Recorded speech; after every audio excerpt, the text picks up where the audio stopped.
এখানে একটা ইন্টারেস্টিং বিষয় আছে, যেটা হচ্ছে আমরা বর্তমানে আছি কিন্তু বাঙালি, ঠিক আছে। আর আমার এই পাশে দেখতে পাচ্ছেন, এটাই হচ্ছে বিহার। সামনে গেলে কিন্তু আমরা বিহারে চলে যাব। আমার সঙ্গে রয়েছে সেবারুলদার জন্য মেয়ে দেখতে গেছিলাম আমরা। তো হ্যালো বন্ধুরা, আমি বর্তমানে রাজবাড়ির ডামডলিয়াতে আছি। আর এখানে আমরা হচ্ছে একটা ওভার ব্রিজ দিয়ে যাচ্ছি। এই যে আপনারা দেখতে পাচ্ছেন, এটা হচ্ছে আমাদের টুল, ঠিক আছে। এটা পার হওয়ার জন্য আমরা কিন্তু কিছু টাকা দিলাম। এটা হচ্ছে আমাদের গ্রামের টুল ট্যাক্স। তো এখানে একটা ইন্টারেস্টিং বিষয় আছে, যেটা হচ্ছে আমরা বর্তমানে আছি কিন্তু বাঙালি, ঠিক আছে। আর আমার এই পাশে দেখতে পাচ্ছেন, এটাই হচ্ছে বিহার। তো আমরা এই যে এখনই আমরা বাঙালি রয়েছি, আর একটু সামনে গেলেই কিন্তু আমরা বিহারে চলে যাব। তো আমরা বিহার থেকে ঘুরে আসলাম আজকে, আর এবার আমরা আবার ব্যাক হয়ে যাচ্ছি।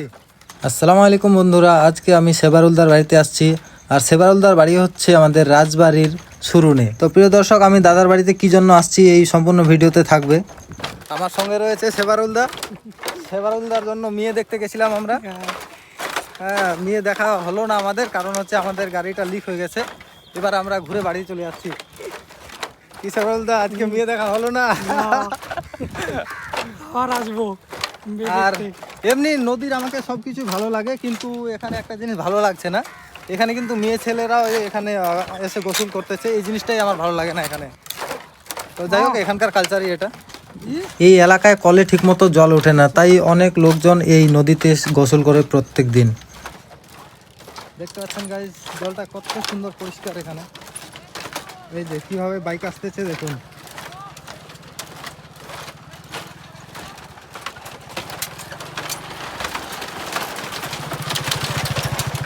ঠিক এভাবেই মানুষজন এপার থেকে ওই পারে যাচ্ছে।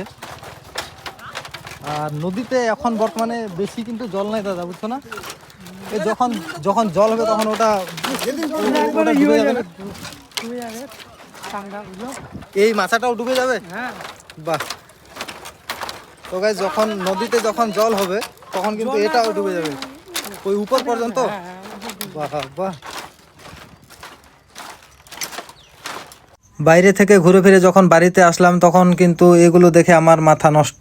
এতগুলো আইটেম আমার জন্য বানিয়েছে, আমি কোনোদিনও ভাবতেই পারিনি। অসংখ্য ধন্যবাদ। এবং সেবারুলদার বাড়ির লোক আমাকে অনেকটাই সাপোর্ট করে। যে দেখতে পাচ্ছেন, ওনাদের এলসিডিতে ইউটিউবে আমার ভিডিও চলছে। সেবারুলদা খুব ভালো মনের একজন মানুষ, কিন্তু গ্রামের মানুষ সেবারুলদার সঙ্গে এইরকম ব্যবহার করেছে, আমাকে শুনেই খারাপ লাগলো। তো গাইজ, আমরা কিন্তু টাকার জন্যই কাজ করি, সেবারুলদাকে কিন্তু টাকা দিচ্ছে না টাইম মতো লোকজন।